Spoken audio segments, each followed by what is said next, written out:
Desde tiempos inmemoriales mucha gente ha comparado los poderes de Bakugou y Todoroki preguntándose quién es más fuerte, ya que ambos son los rivales más fuertes de Deku, son los estudiantes más fuertes de la clase A después del protagonista, Horikoshi a menudo los junta a los tres y los compara entre ellos. Mucha gente dice que Bakugou es más fuerte que Todoroki, y otro grupo de personas bastante grande dice que Todoroki es más fuerte que Bakugou, y eso ha polarizado increíblemente el fandom y es algo completamente entendible. Empecemos en donde nació la comparación. La primera comparación entre estos dos personajes fue en el arco de combate de entrenamiento de héroes, después de Deku contra Kacchan parte 1. Impactado, incrédulo y desconcertado por su derrota contra Deku, Bakugou se siente aún más humillado al ver la destreza de Todoroki en su combate, derrotando a sus oponentes con mucha facilidad, reconociendo que no podría hacer nada contra él.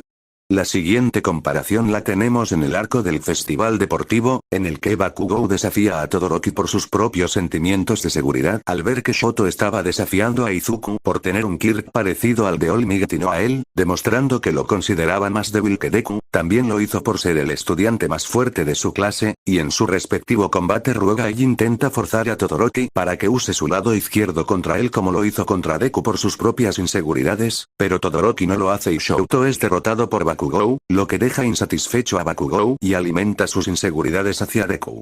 A partir de ahora tenemos detalles antes de la siguiente comparación, como en el concurso de habitaciones en el que todos describen a Todoroki como el estudiante más fuerte y capaz, es decir, era más fuerte que Bakugou cuando él era más fuerte que Deku One for All Full Cooling 5% en Deku vs Kacchan parte 2, y en el arco de examen de licencias en el que Bakugou y Todoroki a pesar de que son más fuertes reprueban. Pero la próxima gran comparación entre estos dos personajes la tenemos en el arco de la batalla entre clases, en donde Todoroki reconoce que se está quedando atrás de Midoriya y Bakugou después de empatar en su respectivo combate cuando Deku y Kacchan ganaron los suyos. De ahí que decide ir a la agencia de su padre para entrenar y aprender su movimiento característico, puño incandescente, pero al ver que Deku y Bakugou no tienen ninguna agencia a la que ir los invita a la agencia de Endeavor. Endeavor al principio iba a relegar a Deku y Bakugou a sus compañeros para enfocarse en el entrenamiento Shoto, pero al enterarse del gran ataque de los villanos decidió no hacerlo y tomarlos como aprendices como lo hizo con su hijo.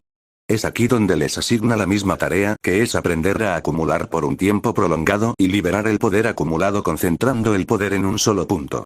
Todoroki y Bakugou cumplen con la tarea en el incidente con Engin, y si bien para el comienzo de la guerra se podría inferir que al seguir los mismos entrenamientos tanto en la academia como en las pasantías, considerando que Horikoshi enfatiza que todos cumplieron sus objetivos, como Deku dominando 20% y Black Whip, Bakugou y Todoroki lograron los suyos. Es decir, Todoroki aprendió el movimiento característico de su padre y él y Bakugou aprendieron algo que les permitiría no quedarse tan atrás de Deku, esto fue especialmente importante para Bakugou. Considerando esta enfatización en los logros de los objetivos de Bakugou y Todoroki, se podría inferir que la diferencia de poder entre Bakugou y Todoroki se acortó hasta volverse equivalente con Bakugou, manteniendo una pequeña superioridad sobre Todoroki como lo hace Deku con Bakugou. Este concepto de reunir el poder y liberarlo concentrado en un solo punto lo pusieron en práctica Shoto y Bakugou en el entrenamiento para la segunda batalla de la guerra de los villanos para crear Cluster y Phosphor.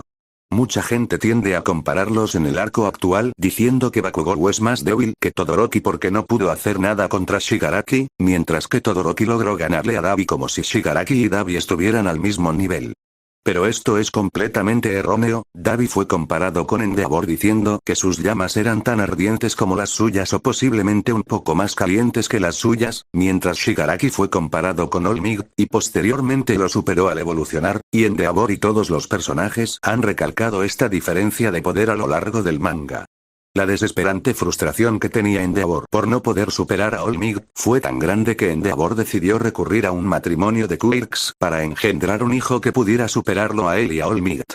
Si existe esa diferencia entre Endeavor y All Might, entonces esta diferencia de poder también la tendrían Dabi y Shigaraki o incluso una peor porque la versión de Shigaraki que enfrentó Bakugou ya había superado a All Might. Personalmente esto no me parece una comparación válida porque Shigaraki y Dabi están en niveles de poder claramente diferentes. Si Todoroki estuviera con Shigaraki en lugar de Bakugou, él sería dominado por Shigaraki de la misma manera en la que Bakugou fue dominado, y si Bakugou peleara contra Dabi en lugar de Shoto, es probable que tuvieran una pelea tan igualada como la que tuvo Touya con su hermano menor. Es muy difícil saber quién es igual o más fuerte debido a que Ori no le da tanta atención a este tema, y las veces en que se ha concentrado en ese versus ha sido demasiado ambiguo. Por ejemplo, el Oichier Impact Cluster de Bakugou fue más pequeño que el Great Glacial Aegir de Shoto Phosphor, pero Bakugou concentró el ataque en Shigaraki como señaló Kaminari, y las paredes de la UA contuvieron la explosión, por lo que se podría decir que tienen magnitudes similares. Si quieren mi opinión, yo creo que Shoto es igual o un poco inferior a Bakugou. Yo compararía a Shoto Phosphor con Bakugou Cluster por las dimensiones que tuvieron sus mejores ataques, y porque ambos movimientos surgieron del mismo concepto. Mucha gente tiende a comparar a Shoto Phosphor con Bakugou Extended Cluster, pero no creo que sea acertada esa comparación porque no vimos casi nada del Extended Cluster de Bakugou, y no se puede decir nada de lo poco que vimos. Yo creo que Shoto Phosphor y Bakugou Cluster están más igualados porque sus mejores ataques tienen magnitudes similares, porque Phosphor y Cluster surgieron del mismo concepto y se desarrollaron en el cuerpo del usuario de forma similar, y sin mencionar que Horikoshi sigue la tendencia de dejarlos en un nivel similar.